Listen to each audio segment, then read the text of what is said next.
It's okay. Isang ulo lang naman ang kailangan namin. Ang ulo ni Bongbong Marcos! Ano nila sasabihin na hindi tama si Digong?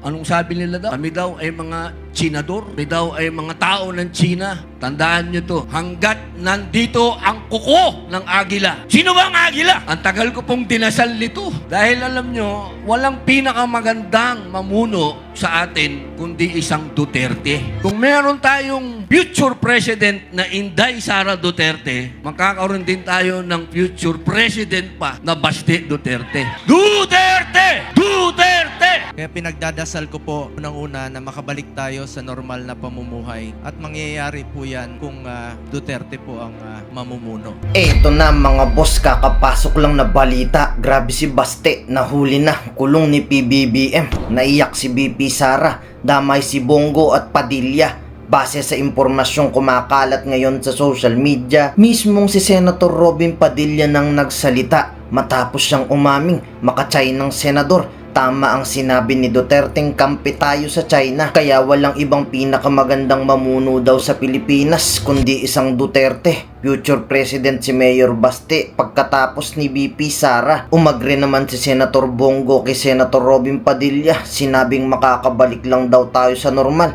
kung magiging presidente na si BP Sara. Pero mukhang sasabit pa sa kaso si Bongo at Padilla sa sobra dami kasing sinabing hindi maganda ni Mayor Baste sa Pangulo. Huli magkakasama sila sa event ng PDP laban, nakitang nakikipalakpak pa sila. Kaya ito, sabay-sabay nating panoorin kung paano si Mayor Baste Duterte grabe nahuli na, kulong ni President BBM. Naiyak si Vice President Sara, dawit si Senator Bongo at Senator Robin Padilla. Tara, panoorin natin to. Mga mahal kong kababayan, ito po ang araw na itinakda. Walang iba kundi ang aking kapatid, ang aking pinagmamalaki, ang aking sinasaluduhan, ang bagong Pangulo ng Partido Demokratiko ng Pilipinas, laban si Bastian Duterte! Duterte! Duterte! Duterte! Duterte! Napakasarap pong isigaw ang Duterte. Sapagkat alam po nating lahat, batid nating lahat, naramdaman nating lahat ang pagbabagong dinala ni Tatay Digong. Hindi po tayo nandito para makipagbulahan. Hindi po tayo nandito para sumipsip. Tayo po'y nandito para makiisa sa pagbabagong naantala. Batid po nating lahat. Alam nating lahat na naantala yung pagbabago na naumpisahan. Ngayon, nakikita po ninyo, lahat ng sinabi ni Pangulong Rodrigo Roa Duterte, lalong-lalo na yung gera sa Middle East, nangyayari na ngayon. Nasa mga mukha natin, na dadating ang panahon, magkakaproblema tayo sa langis. Eto na, nasa mga mukha na natin. 4 years ago, sinabi na niya. Ngayon, paano nila sasabihin na hindi tama si Digong? Paano nila sasabihin na yung isang taong nagsasalita kanina dyan ay isang, anong sabi nila daw? Kami daw ay mga Chinador. Kami daw ay mga tao ng China. Pero saan tayo lumalapit ngayon? Saan tayo tumatakbo ngayon? Sa China. Ano ang ibig sabihin nun? Ang ibig sabihin nun, alam, batid ni Tatay Digong na isang araw ang tutulong sa atin, kapitbahay natin. Napakaganda po nung kanta kanina. Bayan ko. Eksakto! Alam naman natin na hindi madadala si Digong doon sa dahig kung hindi tumulong ang sino. Alam nyo kung Pilipino lang, hindi natin kaya yun.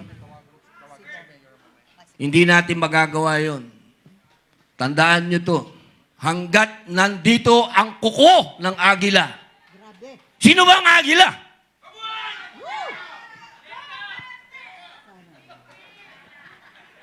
Talagang masyadong maraming nainom na kape to. Mas maraming nainom sa akin to. Ang ibig ko pong sabihin, mga mahal kong kababayan, kung sino po yung tunay na Pilipino talaga dito, si Digong. Tandaan po natin yon. Kung sino yung parang si Lapu-Lapu na tumindig, kalaban ang mga dayuhan, si Digong yun. Huwag nating kalimutan yon. Kaya sa nadala sa dahig. Dahil siya, sa panahon ngayon, ang bayani. Tandaan ninyo. Bayani yan. Dahil, maikukumpara nyo yan sa mga una nating bayani. Sila Sakay, sa lola ko, kay Gabriela Silang, kila Jose Rizal, ang nakalaban, dayuhan.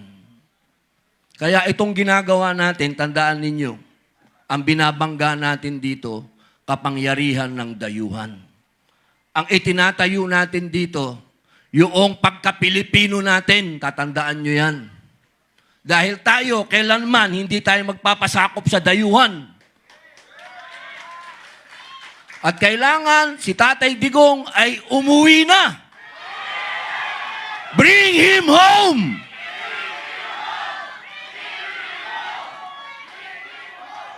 English yan.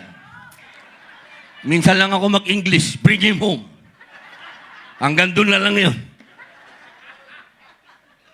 Bilang panghuling salita, gusto ko pong sundan ang sinabi ni Congressman Leandro. Totoo po yun. Kami po sa Senado, ni Senator Bongo, at ang iba pa pong mga congressman, pinipilit po namin na talagang yung excise tax, nagawa na po. Pero payat yun. Pinipilit namin yung VAT. Maraming salamat kapag nangyari, malaking tulong. Pero kung sasabihin po natin, katulad po ng sinabi ni Congressman Marcoleta, yung mga oligarko, makinig kayo, mga oligarko ng langis.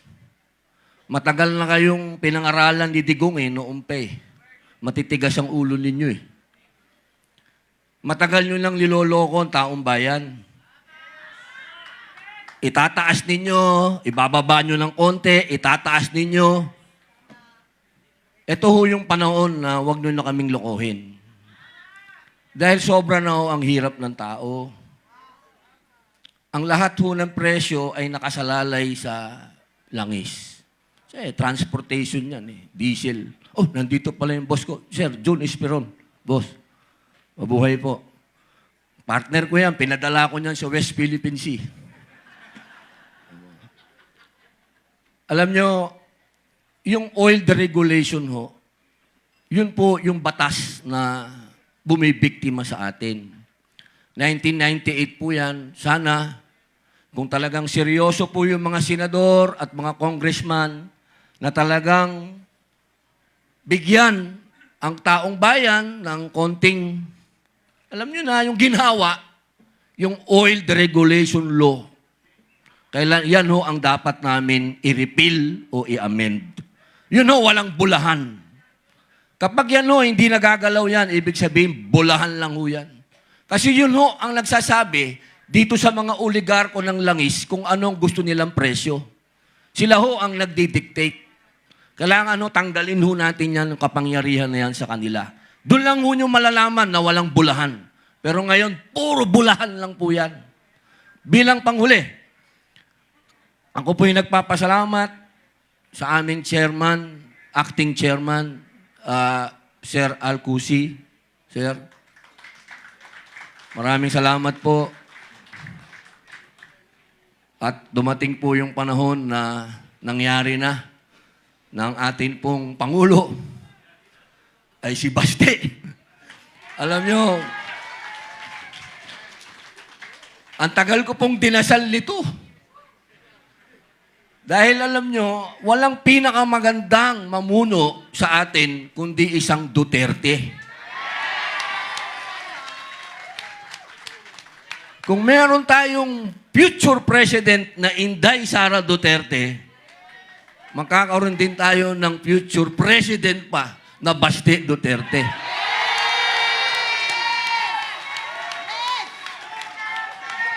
Duterte! Duterte! Duterte! O, di ba ang sarap isigaw niyan? Para kang naka 5 kilong kape. Congressman Alvarez, opo, Atty. Topacio, opo, nabanggit ko na po si Congressman Marcoleta, boss. Siyempre po, si Atty. Vic Rodriguez, sir. Mike Defensor, boss. Opo, Kuya Ipe Salvador. Yan ho, ang pinaka-loyal na kaibigan ni Digong, siyempre. At siyempre po, Atty. Lambino. At binabati ko din po, siyempre, yung idol naming lahat, Senator Bongo. Senator.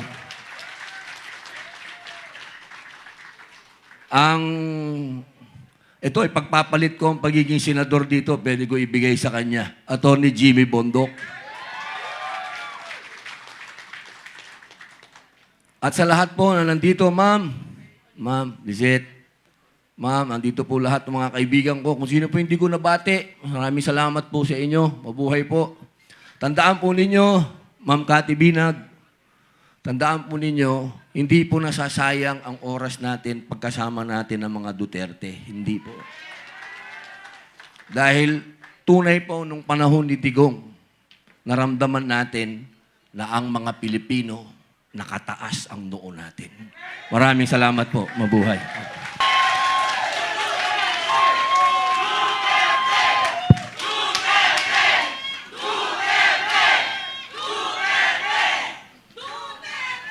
Wait lang mga boss, kung nakaabot na kayo sa part ng video na to, baka gusto nyo munang mag-subscribe sa bago nating YouTube channel. Doon na kasi tayo mag-upload ng mga reaction videos. Nakapin sa comment section ang link. I-click nyo lang para makapag-subscribe. Pag nakapag-subscribe na kayo, i-comment nyo lang ang location nyo para ma-shoutout ko kayo pag nag-upload na tayo doon ng video. Tara, tuloy na natin to.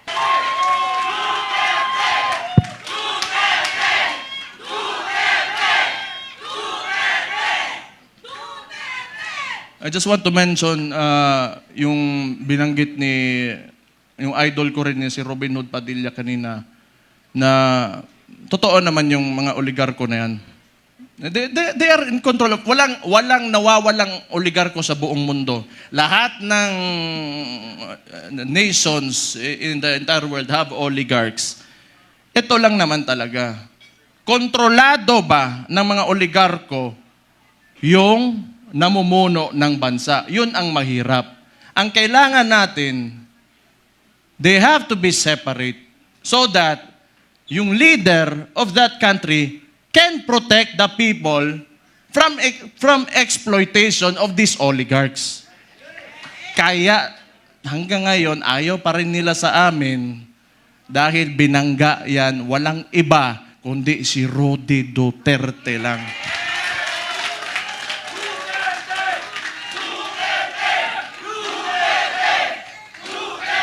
So, siguro naman,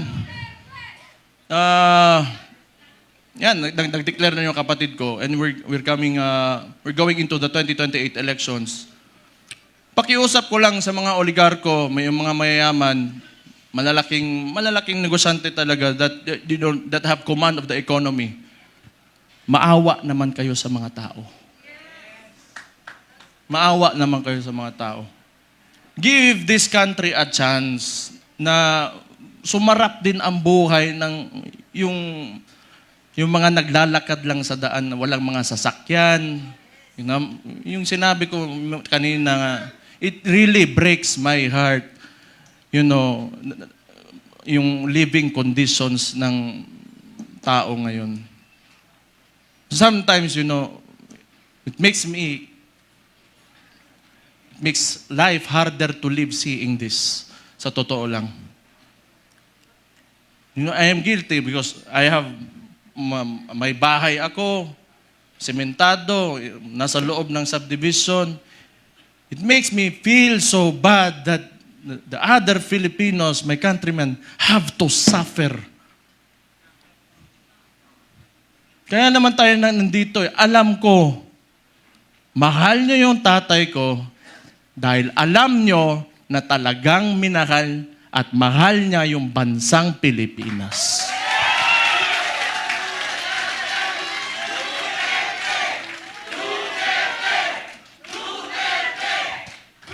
We have to, turn this around. We have to make this country turn around. Hindi pwedeng ganito. Andun na tayo. Alam ko, kahit yung tatay ko nasa Netherlands, binigay sa mga dayuhan.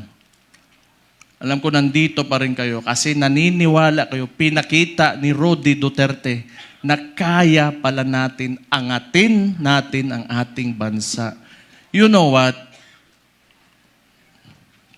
Kayong lahat mga Pilipino, do not settle for this. You deserve better. You deserve better. Sinasabi ko sa inyo, you deserve better. Kaya, be optimistic, maniwala kayo na we can take our country through greater heights. Sinasabi ko sa inyo, alam nyo na eh. Kaya nga nandito kayo, naniniwala kayo. Just hold on to it. And someday, awa ng Diyos, talagang may Diyos talaga. And may hustisya talaga. Makakamit natin ang Pilipinas natin na pinapanaginip natin.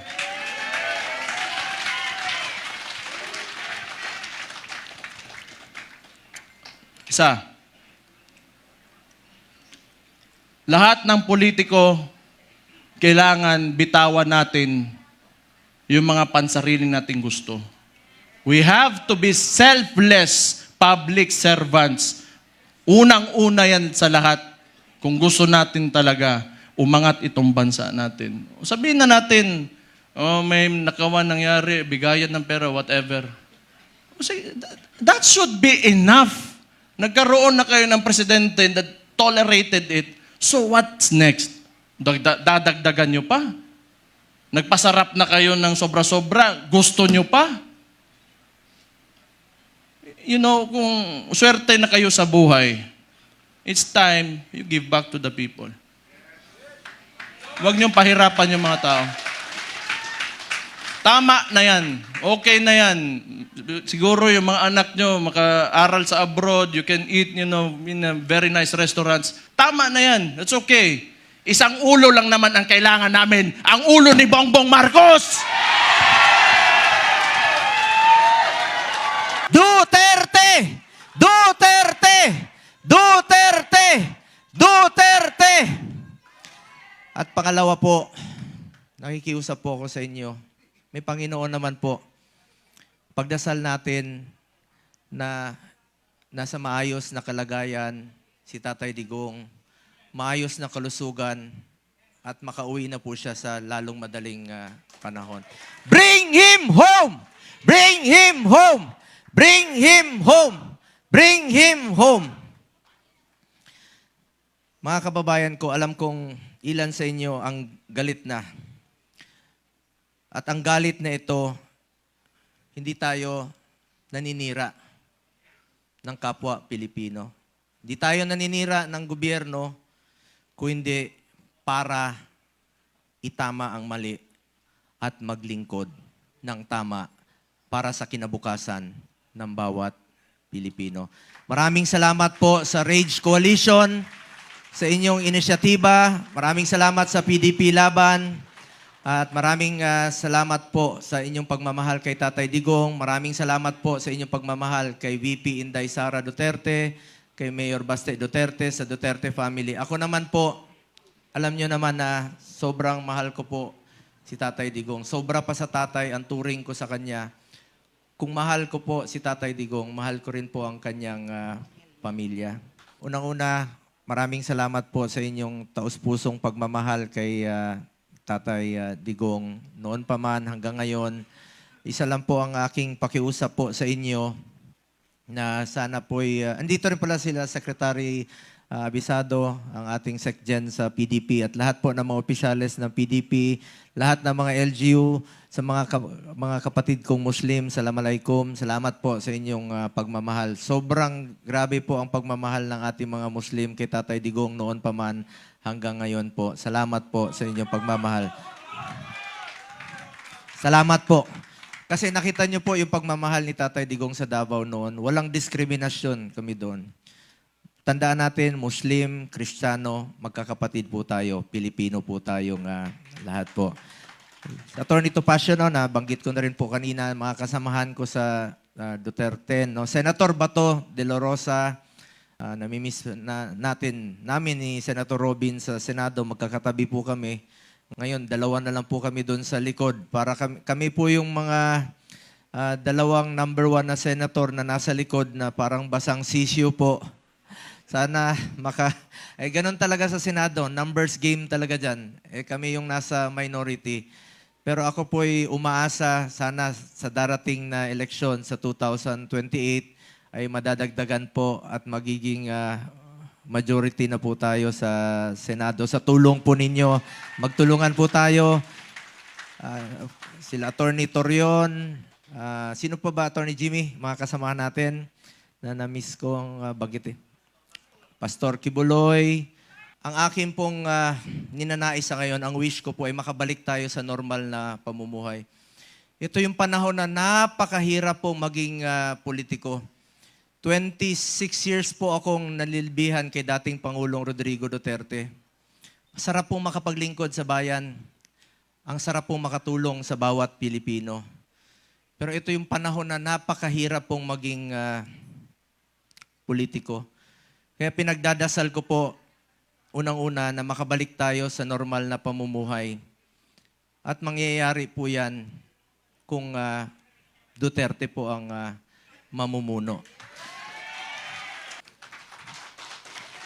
Huwag nyo na po akong... ito yung mga panahon na magkaisa po tayo para sa ating layunin. Huwag nyo na po akong pansinin sa politika.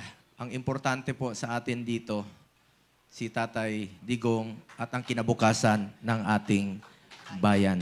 Maraming salamat po sa inyong lahat. Mga kababayan ko, mahal na mahal ko po kayong lahat.